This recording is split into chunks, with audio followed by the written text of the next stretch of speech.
One of the things I found interesting that we spoke on length when we were even at the bar afterwards. We went to the Oh, yes. members club afterwards, and we spoke all the drinks that all we had to we were stuck on geopolitical risk.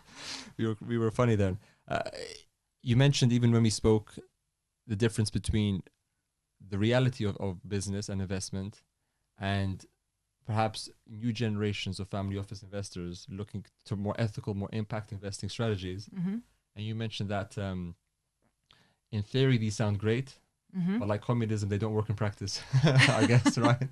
So can you touch on or delve into what you feel as sort of the difference between the woke culture, as you mentioned it, and the realities of business, Mm-hmm. and why, if younger investors continue down this path of sort of, I don't like to call it as if ethical investing is the bad way forward, but talk to that point of when new investors come into the market and see the realities as opposed to what their perceptions are. Um, I think what you're touching on there is really where one of my other big crises points, and that's social cohesion. Mm-hmm. If you don't have social cohesion, you can't have economic stability. Mm-hmm. And it's one of the things I am extremely concerned about at the moment, because I'm seeing a growing divergence between reality and the woke culture. Uh, we can't mention woke now without mentioning Lawrence Fox, of course. Poor chap. For those international listeners to your podcast, Lawrence Fox is a British actor who appeared on Question Time, which is a political programme on the BBC, and where a panel of guests answer questions from a TV audience. And of course, being an actor, he was expected to follow the parameters of the woke culture. And in fact, he did exactly the opposite and opened up a complete can of worms, really. But interestingly, yes, he had an awful lot of backlash from, shall we say, the woke liberalist supporters, but he also received an enormous amount of support. And the BBC has actually been inundated with calls for him to be invited back on, because he actually spoke very much on something that is current at the moment, and this is this divergence where we are not allowed to say anything that doesn't fit the parameters of this very shall we say, politically correct, stifled environment of the identity politics, and very much the sort of green evangelical environmentalists are considered part and seen as part of that identity politics. Not that I'm dishing, as you said, I'm not saying anything against ethical investing, and I'll come on to that in just a moment. But what I'm saying is that where you have a growing number of portion of the population is angry and feels disenfranchised, feels cut off, that is a very dangerous situation. And it's not just in the UK. I mean, people talk about Brexit. And we'll talk probably about that later on. But people don't just talk about Brexit, but we're looking at, in the US, we see it with the support for Trump. And people are saying, oh, this is the reaction to it. It's not just the UK and the US. We're seeing it in mainland Europe with the growing number of people who are very angry. You're seeing the Gilets jaunes in France, but also the actual information coming out from surveys is showing that a greater number of people are feeling dissatisfied and cut off and not represented, and that is very worrying. But we can go across. Look in Saudi Arabia. You have a very young population with very high expectations. At the moment, things are relatively sound, but it won't take much to tip them over. I mean, if you just cross over into Iran, there a very small rise in the cost of petrol sent a huge number of people onto the streets protesting in what is a very rigid state, if you like. I mean, to go out and protest it on the streets in Iran, it's not exactly like protesting in Westminster. You're taking your life in your hands, many would say. So for a small percentage rise in the cost of petrol, it sent an enormous amount of people onto the streets. So what I'm saying is social cohesion is a concern for economic stability.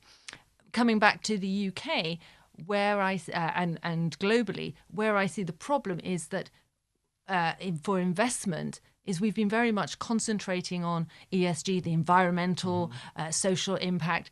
And it's just been a bit of a whitewash, a greenwash. So we've all been. I mean, I've been to so many conferences where you're sitting there listening to the latest thing that's going to save the planet, and we were all sitting, and everybody's sitting there clapping like seals. Unfortunately, this is very much separated from the reality of the people who are on extremely low incomes, who are looking at their wage packets and saying, I don't know if I'm going to be able to feed my family to the end of the week. That is a reality. And if we don't face that reality, we are going to face serious social upheaval. And I think that is a clear concern. And I think, I'm not attaching any more importance to Lawrence Fox, but the reaction to his appearance on Question Time and what he's been saying in the press, that is endemic of not just the UK, but right across the board. There is a whole portion of society that is feeling that the growing sort of woke culture has forgotten them and doesn't apply to them. And where it is concerning, so for example, another example, in just looking at the US, we have recently had the Oscars.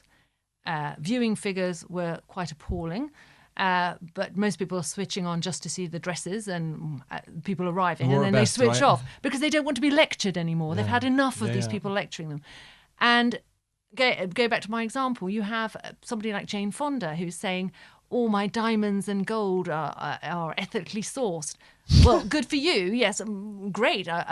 But how is that going to impact on your chap in, say, for example, Erie, who is on minimum wage, worried about the factory closing, worried if he's even going to have a job at the end of the week, and worried that his wage packet doesn't feed, or her wage packet, sorry to be sexist, but doesn't feed the family. They're not going to put the food on the table. That is a concern. They have feeling that they are totally forgotten and that the world has moved on and left them behind.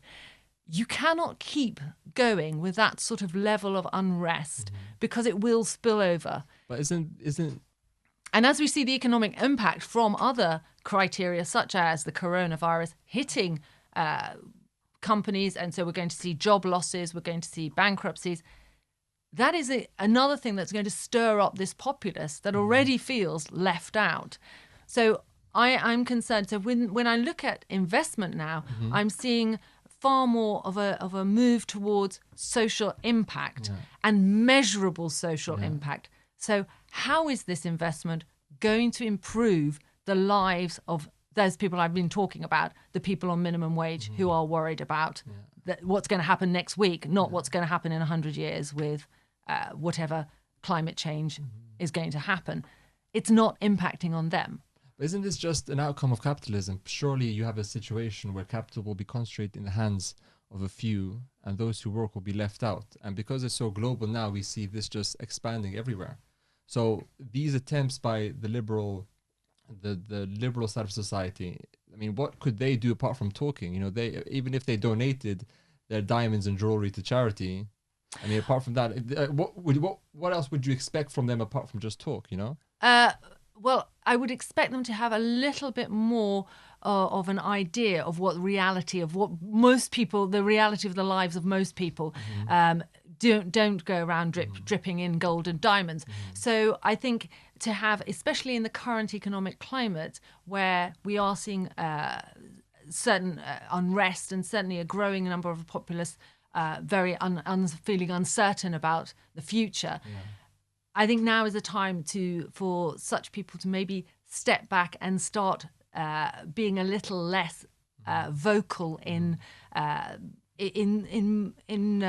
policies that really they don't really know much about, I would say, and secondly, that doesn't really impact. Yes, of course, climate change is going to impact on everybody on the planet.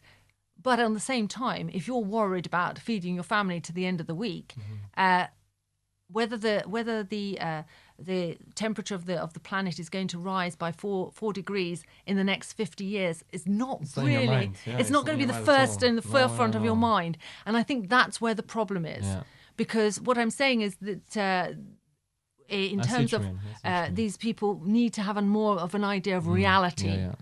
And that's why there is this anger building. Attack primary problems before you get to the ephemeral, before you get to the philosophical. Of course, people will say that the primary climate change is a primary problem, but I think we need to attack it from the bottom up. Yeah. So from looking at how it's impacting on the poorest in our communities, and certainly they need our support.